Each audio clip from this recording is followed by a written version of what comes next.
but Scalla, the reality is that rugby, not only the progression of rugby, but also because of this lockdown, um, rugby will never be the same. And I think it's quite difficult to think where what rugby will look like once we get out of the lockdown, and who will survive it and who will not, because the financial pressures with everything that's going on in the rugby fraternity is massive. I think this has actually come at the worst possible time for rugby, because ever since turning professional, never could we really compete with other professional sports, on a commercial level. So the issue for us is, post last year's Rugby World Cup, which by all means was a massive success to the diehard rugby fan, and opening up to a new brand or new followers. And in Europe, rugby commercially was on an all-time high.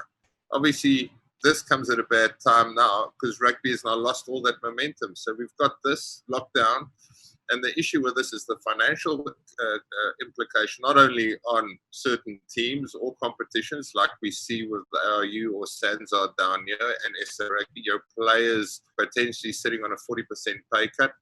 In Europe, if the season doesn't open up, there's talk of 4 or 5 top premiership teams that's been, the stronghold of the premiership, basically closing doors.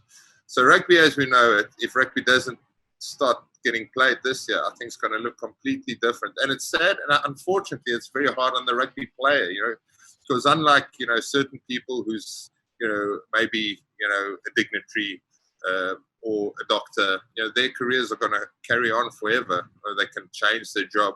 For the rugby player, especially an older rugby player, a younger rugby player, maybe not so much, take a big pay cut now, but you've got another 5 years to make some income. But if you're a player, say, for example, at Saracens, like a Michael Rhodes or Brad Barrett, that's in their last season, this is unfortunately your last season, or Francelo at Bath, you get a pay cut, and unfortunately this is retirement. There's no time to make it up.